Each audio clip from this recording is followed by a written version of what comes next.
Hi folks, welcome back to the Hoard. So somewhere around 50 degrees out here, give or take a little bit. At least where I'm standing, where the sun's beating in. The snow melting pretty good. And it actually feels good to get back out here in the garage and work. What I spent today doing, and it was actually quite a bit of work. Had to spend all kinds of kneeling time here.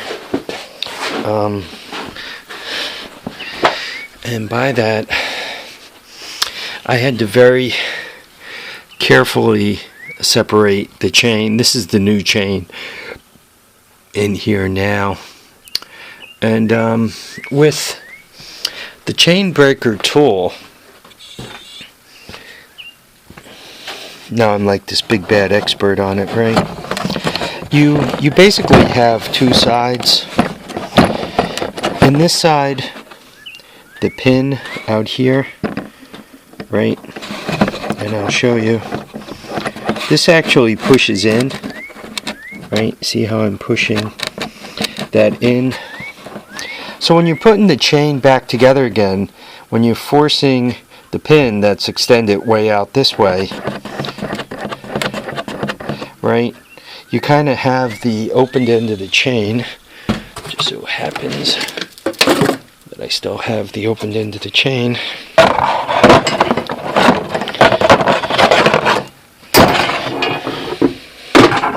Right? The opened end of the chain could kind of go there, and it keeps everything from wandering all over the place. Then as you tighten this down, you push this pin back into place on the lower bar thing, right? So you can push this pin through, and it's pushing through. It just pushes this pin back, right? Makes life a heck of a lot easier.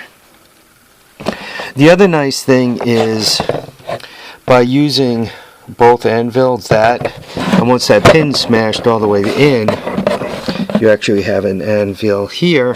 You can center things up on the chain so everything works out well. This is the one I broke apart, and this is the used chain. And you could see, right, that guy, that I just, I was able to push it and it moves easily and all that. Also, when I took it apart, I only slid one pin out, slid it like that, took it apart, and when I put it back together again, right, I slid the pin back in, and then slid this over and stamped it back on, so to speak. So, that's just one thing I wanted to show you. The chain brake tool made life a lot easier. I'm not quite sure how I would have done it without the chain brake tool. So that's one comment. The other thing is, what I did was, this is the old chain, and I put marks on this cardboard from the new chain because I wanted to get the exact length.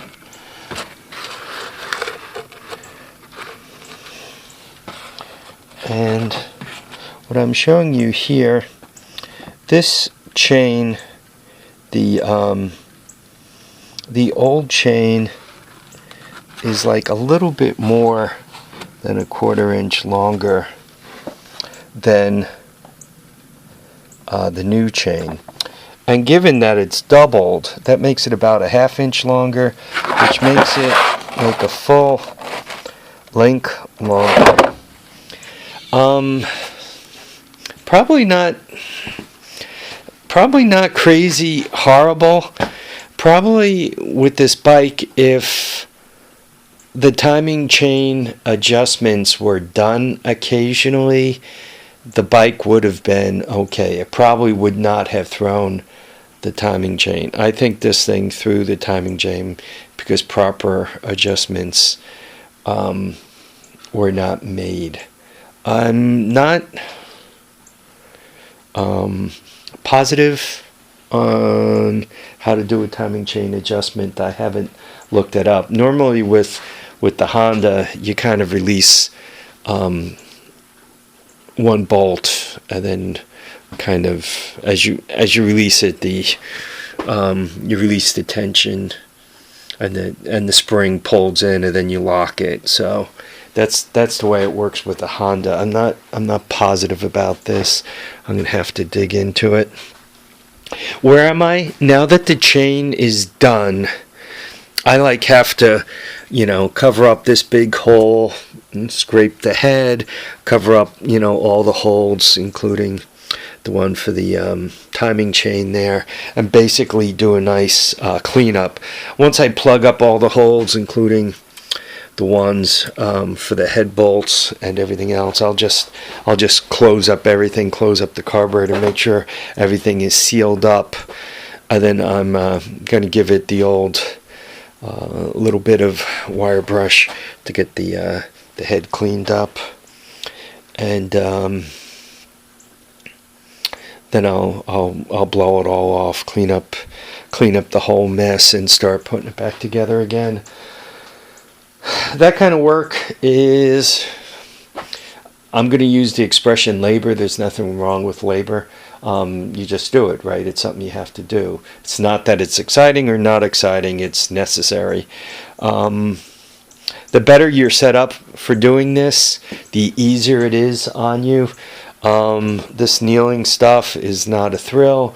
The right way to do it is like Musty One does it. He's got an air lift that it just picks it right up, and you're working on it like a human being instead of like a kneeling person. Instead of worshiping the quad on your knees, you're actually standing up and treating it like an equal when you put it up on a lift. So yes, something else I got to work on. So hopefully I'll get this thing put together over the next few days, and you guys will actually see this run. The nice thing about getting this thing to run is suddenly all this green plastic and seats and so forth are no longer loose and in the way. They'll be on the bike. I don't even see all the plastic. That's how well I buried it. Probably some of it's over. No, I'm not seeing any green plastic. Anyway, wherever I lost it at, once all the plastic's on it, life obviously gets a heck of a lot easier. I will also look forward to getting this thing put together again so I could take it in for a good bath and clean it up. And I'm hoping she's a runner.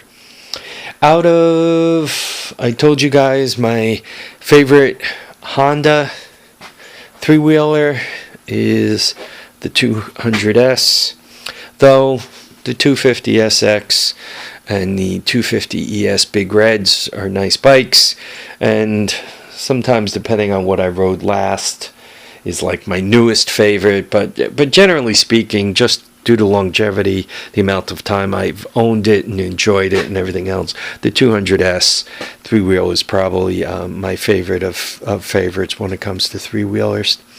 And I've also told you guys my favorite Honda quad is the TRX 200SX. I like it because it's light,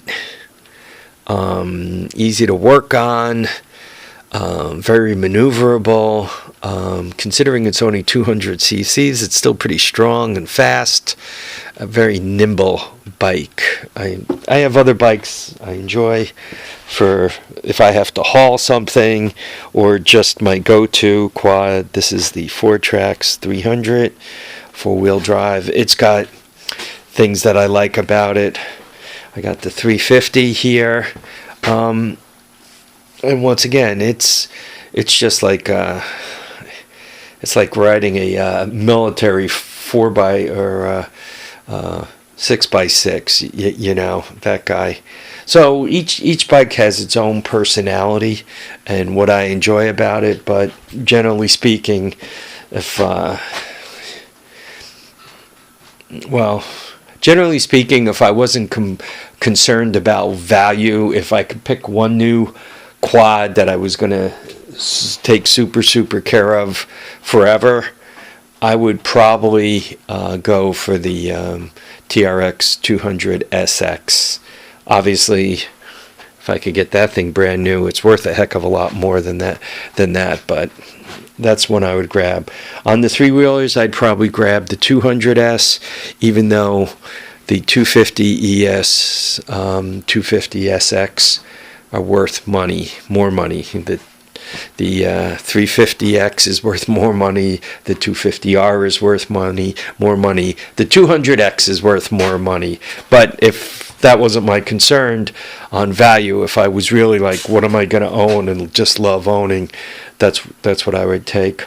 And the reason why I broke into this whole long story, if I was going to own a Kawasaki, and it appears as if I own two of them, one that lives at my son's house, and now that I own this one, I like this is a KEF300 or Lakota 300.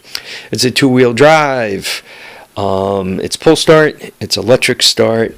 300 cc's. It's got reverse. As a matter of fact, it's got everything I love about it, and really the only thing bad about it, well, two things. The first thing bad about it is it's a Kawasaki and not a Honda, but let's overlook that. The second thing that I would pick on with this bike is it's heavy. It weighs a ton. It weighs like as much as that guy, and it's not a 4x4. It doesn't weigh quite as much as that beast. I don't think anything weighs as much as that beast, other than a Ford F350 or a Cummins diesel. But other than being a Kawasaki, the only bad thing about this thing is it's a heavy quad. From an abuse point of view, though, given how heavy it is, the frame's a lot bigger than the Honda 200 SX. This frame would probably take a heck of a lot more abuse.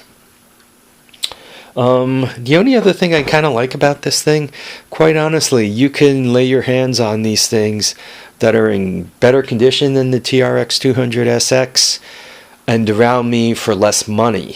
So you got an extra 100 cc's, you got the recoil and the electric and reverse. From a dollar point of view, this is actually a very nice quad on the secondhand market. So I would if I see another deal on one of these, quite honestly, I'll pick it up. This appears to be the crazy season for what people are asking for, particularly quads. They got one of these guys that isn't running, and it's on Craigslist, and it's not running, and it sounds like it needs some money. I'm not exactly recalling all that was wrong with it, but the guy wants like $800, and it's even older than this one. If I recall, it might be a 96 or a 98. It's older. This is a 2000. It like had tire problems, maybe a wheel problem. It wasn't running. It needed a battery. I remember quickly beating. Oh, it needed tires all around. I remember beating through the numbers in my head, and I was like, God, if you bought that thing, you got $800 out, plus, I was thinking another couple of $100 worth of tires and the battery, and I was thinking like it needed another $300-400. I'm thinking, wow, $1,200.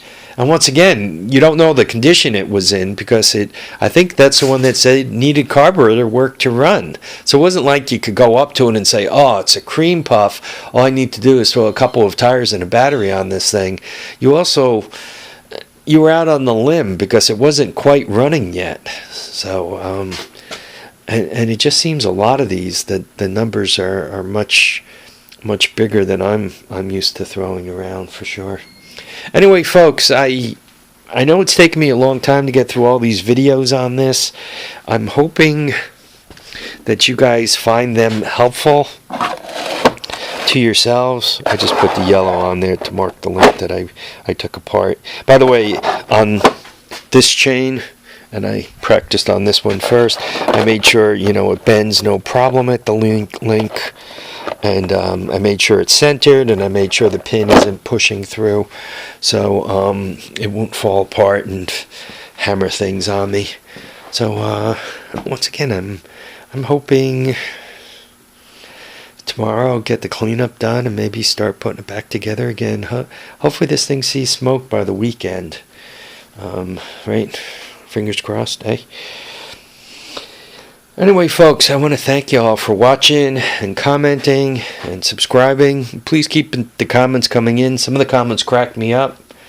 The one that made me, I'll mention again, the one that made me laugh the most recently was the one that told me, go get a job. That's kind of like somebody tells their kid, you know, like me as the 60-year-old father. I'm now telling my son, you know, my 40-year-old son, hey, go get a job, you bum. So I thought that one really cracked me up. So, guys, once again, keep the comments coming. I want you all to keep your feet down, keep your heads up, and please, please get out there and enjoy all your days. Especially when God gives you a pretty one like this, get out there and enjoy it. You don't know when it's going to rain again, or where I live, snow. All right, folks, bye now.